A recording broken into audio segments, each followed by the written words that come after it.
আসসালামু আলাইকুম। বাংলাদেশ বেতার রংপুর স্থানীয় খবরে আমন্ত্রণ জানাচ্ছি সিফাত রুমানা।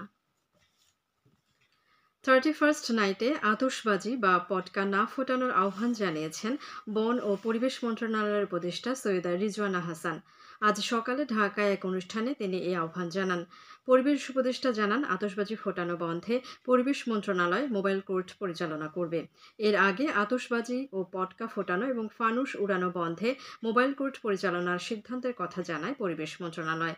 গতকাল মন্ত্রণালয়ের এক সংবাদ বিজ্ঞপ্তিতে বলা হয়, আতশবাজি ও পটকা ফোটানোর কারণে শব্দ দূষণ ও বায়ু দূষণ হয়। অতিরিক্ত শব্দ দূষণে হৃদরোগ, স্ট্রোক ও মানসিক চাপের ঝুঁকি বাড়ে। এছাড়া ফানুস উড়ানোর ফলে অগ্নিকাণ্ড ও জীববৈচিত্র্যের ক্ষতি হয়। গণপ্রকৌশল দিবস ও আইডিইবির প্রতিষ্ঠাবার্ষিকী উপলক্ষে লালমনিরহাট জেলা পরিষদ অডিটোরিয়ামে এক আলোচনা সভা আজ সকালে অনুষ্ঠিত হয়েছে।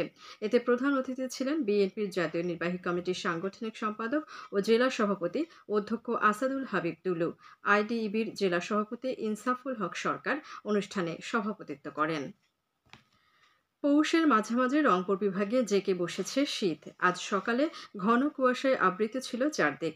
ভোর 6টায় দিনাজপুরে 11.4 ডিগ্রি সেলসিয়াস সর্বনিম্ন তাপমাত্রা রেকর্ড করা হয়েছে। এছাড়া রংপুরে 13 ডিগ্রি, পঞ্চগড়ের তেঁতুলিয়ায় 11.5, নীলফামারীর সৈয়দপুরে 12.8, ডিমলায় 12.4, ঠাকুরগাঁওয়ে 11.5, কুড়িগ্রামের রাজারহাটে 11.5, লালমনিরহাটে 12.7 এবং গাইবান্ধায় 13.4 ডিগ্রি সেলসিয়াস তাপমাত্রা রেকর্ড করা হয়েছে। রংপুর আবহাওয়া দপ্তরের কর্মকর্তা মোস্তাফিজুর রহমান জানিয়েছেন, উত্তরাঞ্চলে মাঝারি থেকে ঘন কুয়াশার কারণে বিমান চলাচল ও সড়ক যোগাযোগ সাময়িক ব্যাহত হতে পারে। ঘন কুয়াশার কারণে শীতের তীব্রতা বাড়বে। শীতের তীব্রতার কারণে রংপুর সহ উত্তরের বিভিন্ন জেলা উপজেলায় শীত বস্ত্র বিতরণ অব্যাহত রয়েছে। এরই অংশ হিসেবে আজ সকালে রংপুর নগরের জুম্মাপাড়ায় আল হেরান ইনস্টিটিউট মাঠে 100 শীতার্ত মানুষের মাঝে শীত বস্ত্র বিতরণ করেছে জামায়াতে ইসলামী রংপুর মহানগর।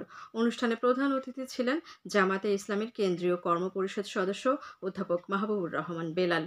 এছাড়া রংপুর নগরীর মডেল কলেজে একটি বেসরকারি সংস্থার উদ্যোগে 500 জন অসচ্ছল, ছিন্নমূল ও প্রতিবন্ধী শীতার্ত মানুষের মধ্যে শীত বস্ত্র বিতরণ করা হয়েছে। কুড়িগ্রামে বর্ডার গার্ড পাবলিক স্কুল মাঠে 350 জন শীতার্ত মানুষের মাঝে শীতবস্ত্র বিতরণ করে কুড়িগ্রাম 22 বিজিবি ব্যাটালিয়ন। কুড়িগ্রামের রৌমারী উপজেলার স্থানীয় মডেল সরকারি প্রাথমিক বিদ্যালয়ে আজ সকালে এক মা সমাবেশ অনুষ্ঠিত হয়েছে। বিদ্যালয়ের প্রধান শিক্ষক মোহাম্মদ রিজাল করিমের সভাপতিত্বে অনুষ্ঠিত সমাবেশে প্রধান অতিথি ছিলেন সহকারী উপজেলা শিক্ষা অফিসার জেসমিন আক্তার।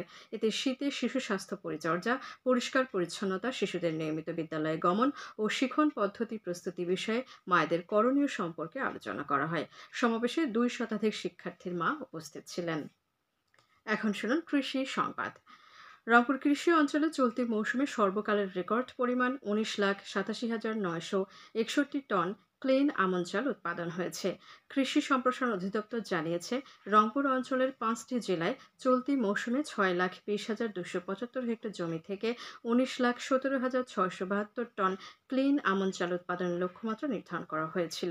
কৃষি বিভাগ জানিয়েছে, চলতি মাসের মাঝামাঝি নাগাদ এই অঞ্চলের 5টি জেলায় আবাদকৃত মাঠে থাকা মোট 6,19,745 হেক্টর জমিতে আমন ধান কাটা শেষ হয়েছে।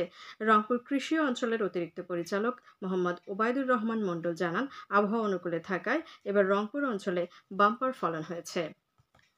কুড়িগ্রামের রৌমারী ও রাজীবপুর উপজেলায় কৃষি প্রণোদনা কর্মসূচির আওতায় বোরো ধানের বীজ বিতরণ আজ শেষ হয়েছে। কর্মসূচির আওতায় এই 2 উপজেলার 5,200 জন চাষির মধ্যে 1 বিঘা জমির জন্য 2 কেজি করে বীজ ধান বিতরণ করা হয়। আগামী খরিফ 2 মৌসুমে উপজেলার প্রান্তিক ও ক্ষুদ্র চাষিদের বিনামূল্যে বিতরণের জন্য বাংলাদেশ কৃষি সম্প্রসারণ অধিদপ্তর হাইব্রিড জাতের এসব বোরো ধান বীজ বিতরণ করে। সবশেষে আবহাওয়া। আজ সন্ধ্যে 6টা পর্যন্ত পূর্বাভাসে বলা হয়েছে, সকাল 9টা থেকে পরবর্তী 4 থেকে 6 ঘন্টা দেশের নদী অববাহিকার কোথাও কোথাও মাঝারি থেকে ঘন কুয়াশার কারণে দৃষ্টিসীমা 300 মিটার কিংবা তারও নিচে নেমে আসতে পারে। এসব এলাকার নৌযানগুলোকে সাবধানে চলাচল করতে বলা হয়েছে, তবে কোনো সংকেত দেখাতে হবে না। খবর শেষ হলো। আমাদের পরবর্তী স্থানীয় খবর প্রচারিত হবে সন্ধ্যে 7টায়।